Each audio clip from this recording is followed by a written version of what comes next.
Бисмилла, алхамдулилла, вассалату вассаламу аля расулилля. Ассаламу алейкум, құрметті бауырлар. Мабдал қырат кітабының бірінші томы, 10-шы дәріс. Ад-дарсул аширу.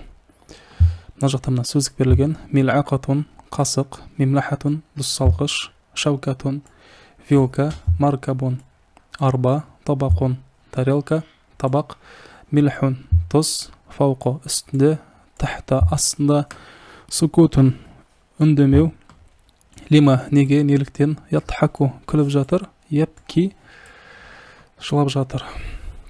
Енді сөйлемдерді оқып аударуға көшеміз.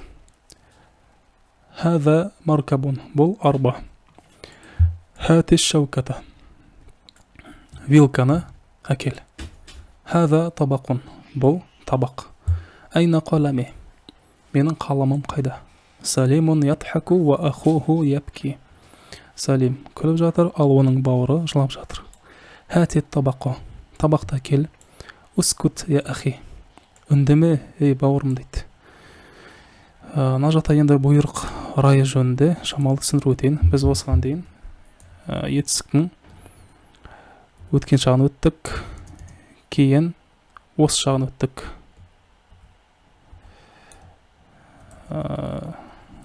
Язхабу осы шағы.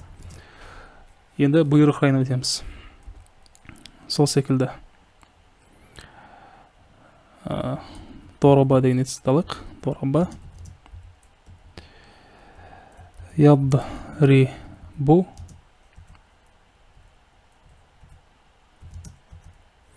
Кейін жаңағы саката етістігі үндемеді. Үндемей жатыр. Яскуту. Осылардан енді бұйрық райын қалай істейміз, сол жайында қысқаша түсіндіріп өтем. Қараңыздар. Бұйрық райын жасау үшін біріншіден біз бірінші әріпті алып тастаймыз. Мынау осы шақтың әрбін алып тастаймыз. Сонда не қалады?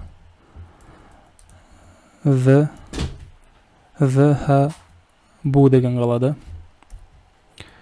Мына жақта дарибу. Бұл біріншіден. Мына сакуту.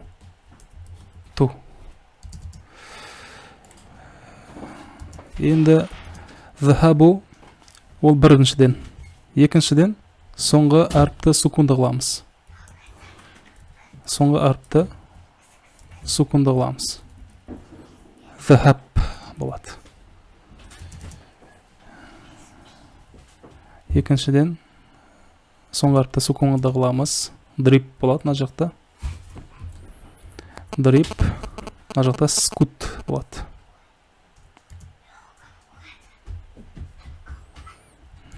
Скут.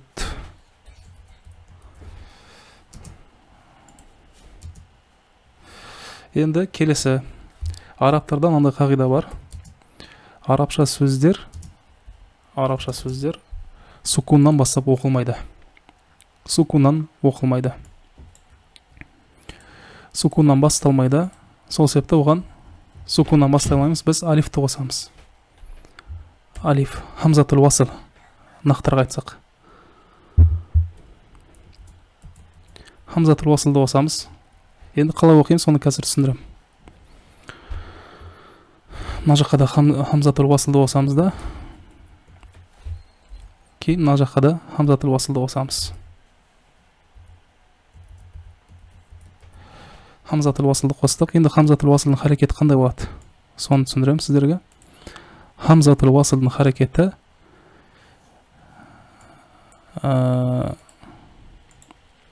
ортасындағы әріптің харекетіне байланысты болады. Мынаған ортасындағы әріптің харекетіне байланысты.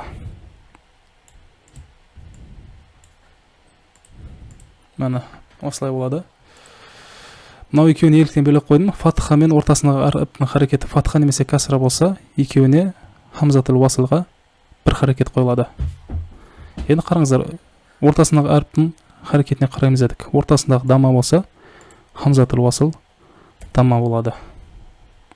Ускут. ортасына қарап фатха немесе касра болса хамзатул васл касра болады. Міне болды, осы ғана қағида. Идхаб идриб ускут. Түсінікті болды деп ойлаймын. Сұрақтарыңыз болса комментарийге жазыңыздар. Бірақ қысқаша түсіндіруім осы. Фатха хамзатул васл бұйрық райындағы етістіктері фатхалы болмайды. Не дамма, не касра. Келесін оқимыз. Лима татхаку я фариду. Неліктен күліп жатырсың, ей Фарид? Лима табки я саиду. Неге жылап жатырсың, ей Саид? Салимун яркабул хисана. Салим айғырға, жылқыға мініп жатыр. Лима фатахта шуббака. Терезені неліктен аштың? Ман фил джунайнати. Бақшада кім бар? Құмту фақарату дарси. Мен тұрдым да сабағымды оқыдым. Лима ятхаку хазал валаду. Мына бала неге күліп жатыр? Құм фақраид дарса. Тұр және сабағыңды оқы. Тұр да сабағыңды оқы. Қамат телмизу фақара'a китабаху. Қамат телмизу фақара'a китабаху. Оқушы тұрды да кітабын оқыды. Лима таскуту. Неге үндемей жатырсың? Иқра я салиму.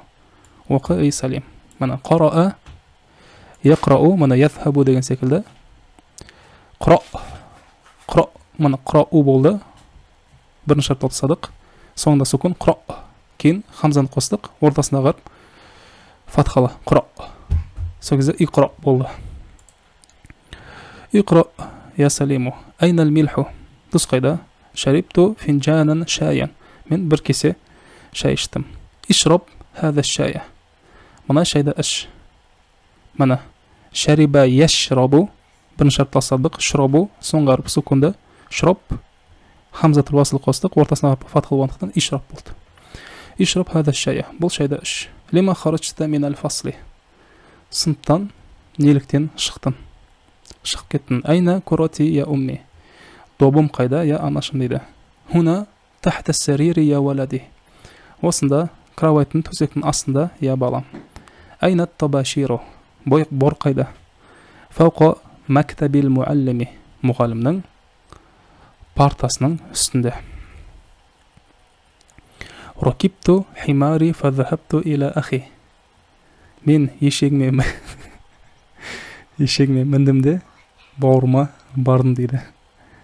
Мухаммадун я'кулу табиха бил мил'ақати.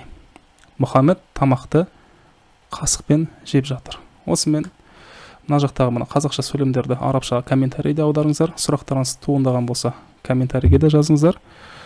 Оқып жатсам жауап беремін. Осымен 10-шы дәріс аяқталды. Келесі 11-шы дәрісте кездескенше. Ассаламу алейкум ва рахматуллахи ва баракатух.